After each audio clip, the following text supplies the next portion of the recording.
अस्सलामुअलैकुम दोस्तों, आज मैं इस लेक्चर में आप सबको बताऊंगा कि किस तरह हम 5 वेरिएबल के मैप बनाते हैं और इनके क्वेश्चंस को किस तरह सॉल्व करते हैं। तो सबसे पहले आपको ये पता होना चाहिए कि जितने वेरिएबल का के मैप है उसमें उतने ही 2 की पावर सेल्स होते हैं। तो जैसा कि ये 5 वेरिएबल के मैप है फिर इसमें 2 की पावर 5 सेल्स होंगे। 2 की पावर 5 मतलब 32 सेल्स। तो 5 वेरिएबल के मैप से समझने से पहले आप सबको के मैप के बारे में पता होना चाहिए। तो अगर आपको नहीं पता तो डिस्क्रिप्शन में मैंने लिंक रखा हुए लेक्चर्स के, वो तो आपने सबसे पहले वो लेक्चर देखने हैं के मैप के मतलब, फिर आपने ये लेक्चर समझना है, तभी आपको बेहतर तरीके से ये समझ आएगा, अदरवाइज आपको समझने में बहुत मुश्किल होगी। तो जैसा कि हमने पढ़ के आए हैं यहाँ पर के 32 सेल्स होंगे यहाँ पर 5 वेरिएबल के मैप में। अगर हम देखें जो कि 4 वेरिएबल के मैप होता है उसमें टोटल 16 सेल्स होते हैं। तो अगर हम 2 4 वेरिएबल के मैप बना लें तो हम एक 5 वेरिएबल के मैप बना सकते हैं। यहाँ पर इस तरह मैंने 2 4 वेरिएबल के मैप बना लिए। मेरी बात है 5 वेरिएबल के मैप तभी यूज करेंगे जब हमारे पास 5 वेरिएबल्स होंगे। लेट्स सपोज के वो हमारे पास जो 5 वेरिएबल है वो ABCDE है। तो अब हमने इसके मुताबिक के मैप बनाना है। इसमें जो फर्स्ट वेरिएबल है आपने उसे छोड़ देना है और बाकी 4 डिजिट जो हैं, 4 वेरिएबल जो हैं उनको आपने देखना है। तो बाकी 4 क्या है, BCDE। तो इसे हमने एज अ 4 वेरिएबल के मैप दोनों में इंप्लीमेंट कर देना है। मीन्स के यहाँ पर इस तरह लिख दिया। अब जो A वेरिएबल है इसको क्या करेंगे, इसको भी तो यूज करना है। तो इसमें हम यहाँ पे लिखेंगे, यहाँ पे A0 होगा इस 4 वेरिएबल के मैप के लिए और इस 4 वेरिएबल के मैप के लिए A1 होगा। A की वैल्यू 1 होगी, मीन्स के यूँ। और जैसा कि आप जानते हैं कि इसको यहाँ पर किस तरह लिखते हैं और इसको किस तरह लिखते हैं, वो भी यहाँ पर लिख रहे हैं आपने। तो ये यहाँ पर इस तरह लिखती है। अब जब A0 होगा तब हमारे पास वही सिंबल है, यानी कि यहाँ पे 0, ये 0 वाला सेल है, ये 1 वाला, ये 2 वाला है, ये 3 वाला है, इस तरह एंड सो ऑन। यहाँ पर लिख दिया। लेकिन जब A1 होगा तब हमारे पास क्या सेल्स होंगे, तो A जब 1 होगा हमारे सेल्स की तरतीब इससे थोड़ी चेंज होगी। जिस तरह आप यहाँ पे देखें, यहाँ पे सबसे बड़े जो सेल है वो कौन सा है, 15 नंबर वाला सेल है, यानी सबसे बड़ा जो है वो 15 है। तो 15 के बाद नेक्स्ट डिजिट कहता है 16। तो मीन्स के ये सेल जो होगा वो 16, 17, 18, 19, इसी तरह 20, 21, 22, 23, 24, 25, 26, 27, 28, 29, 30, 31। मीन्स के वही रूल होगा जो कि हमने पहले पढ़ चुके हैं। तो ये यहाँ पर लिखती है। मीन्स के पहले हम वो लिखेंगे 16, 17, 18, 19, 20, 21, 22, 23, 24, 25, 26, 27, 28, 29, 30, 31। तो ये तरतीब है। ये आप एक दो दफ़ा प्रैक्टिस करेंगे आपको पता चल जाएगी। तो इतनी मुश्किल चीज़ नहीं। तो जब A1 होगा तब ये तरतीब होगी, जब A0 होगा तो ये तरतीब। तो ये पूरा जो है ये एक 5 वेरिएबल के मैप है।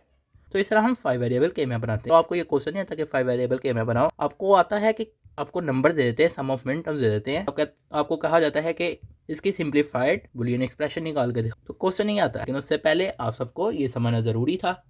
तो उम्मीद है कि आपको यहाँ तक समझ आ गई होगी। तो अगर आपको पहले वेरिएबल के मैप भरे हुए हैं आपने, 4 वेरिएबल, 3 वेरिएबल, 2 वेरिएबल, तो ये भी करना आपके लिए समझना मुश्किल नहीं है, ये बहुत ईजी है। तो ये देखिए यहाँ पे उसने मिन टर्म्स दी हुई हैं। तो जो मिन टर्म्स दी हुई हैं उस सेल में हमने 1 1 लिख देना है, क्योंकि ये सिग्मा है।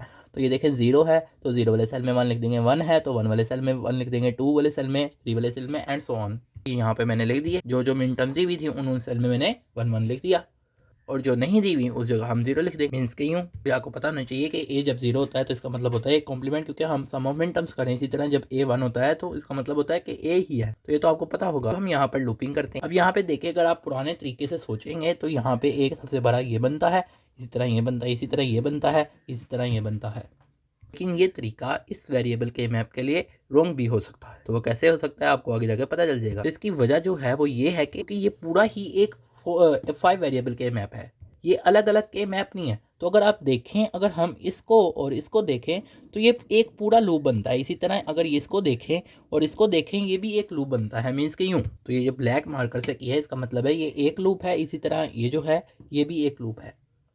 इसको मैंने क्यों कहा है, क्योंकि ये एक लूप क्यों है, क्योंकि अगर आप देखें ये जो 4 वेरिएबल के मैप है इसका फर्स्ट कॉलम जो है, इसी तरह ये भी देखें इसका भी फर्स्ट कॉलम है। तो अगर ये फर्स्ट कॉलम यानी कि हो रहे हैं, इनमें सब मिन टर्म्स पड़ी हुई, यानी कि सारों में 1 1 पड़ा हुआ है, तो मीन्स के फिर हम इनको एक लूप समझेंगे। बज़ाहिरन तो हमें ऐसे लग रहा है कि ये अलग अलग है, लेकिन ये एक ही है, क्योंकि ये भी 4 वेरिएबल के मैप का फर्स्ट कॉलम है, ये भी फर्स्ट कॉलम है, इसी तरह ये भी फर्स्ट रो है, ये भी फर्स्ट रो है। इस वजह से हम कह रहे हैं कि ये जो है ये पूरा एक लूप है, इसी तरह ये भी एक लूप है, क्योंकि हम जानते हैं कि ये 8 सेल्स का लूप बन रहा है। मीन्स कि ये एक 8 सेल्स का लूप है, इसी तरह ये भी एक 8 सेल्स का लूप है।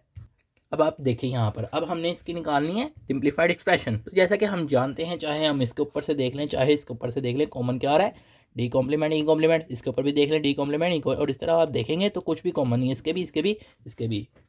और नीचे भी देख लें कि इनके कुछ सेम है, नहीं सेम। तो जो कॉमन है, जैसे कि हम जानते हैं कि हम जो भी कोई मैप करते हैं, मैप से हम कोई भी एक्सप्रेशन निकालते हैं, उसमें हम वही टर्म्स लिखते हैं जो कॉमन आती हैं। तो ये देखें यहाँ पे ना ए कॉमन है, यहाँ पे भी कॉमन है, क्योंकि ये कॉम्प्लीमेंट है, ये ए है। तो इस वजह से जो चीज़ कॉमन है सिर्फ वो लिखेंगे। तो कॉमन क्या है? D complement E complement, D complement E complement. तो जो कॉमन है वो नीचे लिख देंगे। इसी तरह आप देखें, नेक्स्ट देखें, अगर हम इसको देखें और इसको देखें तो ये कौन सा है, क्या बन रहा है? बी कॉम्प्लीमेंट सी कॉम्प्लीमेंट, और ये भी बी कॉम्प्लीमेंट सी कॉम्प्लीमेंट। और अगर इनके ऊपर देखें तो कुछ भी कॉमन नहीं है। तो इस वजह से कुछ भी कॉमन नहीं है, जो कॉमन आ रहा है क्या आ रहा है? B complement. और इस तरह से भी देख लें, क्या ए या ए कॉम्प्लीमेंट कॉमन है? तो नहीं, कॉमन ही कभी भी कॉमन नहीं होंगे। सारी बात है, ये एक दफ़ा ए कॉम्प्लीमेंट होगा, एक दफ़ा ए होगा, तो ये कॉमन होंगे ही नहीं। तो क्या होगा? कॉमन आ रहा है वो क्या आ रहा है दोनों में? B complement C complement. हम नीचे बी कॉम्प्लीमेंट सी कॉम्प्लीमेंट लिख दें। तो इसका इस तरह क्वेश्चन आता है। तो आपको कोई भी क्वेश्चन आ जाए, किसी भी तरह आपको कोई भी मिन टर्म्स दे दें, तो आप सॉल्व कर सकते हैं जो तरीका मैंने आपको बताया है। तो वैसे भी आपको इसके बारे में इतना परेशान होने की ज़रूरत नहीं है, क्योंकि इसके बारे में जो क्वेश्चन है वो बहुत कम आते हैं, ज़्यादातर नहीं आते। 4 वेरिएबल के मैप तक जितने भी के मैप है यानी कि वो इंपॉर्टेंट है, मीन्स के 2, 3, 4। जबकि 5 या इससे अबव जो होते हैं वो इतने यूज़ नहीं होते, ना ही उसके मतलब इतने ज़्यादा क्वेश्चन आते हैं। आई होप आप इसको अंडरस्टैंड करके होंगे। आप सब दोस्तों का लेक्चर सुनेंगे। शुक्रिया।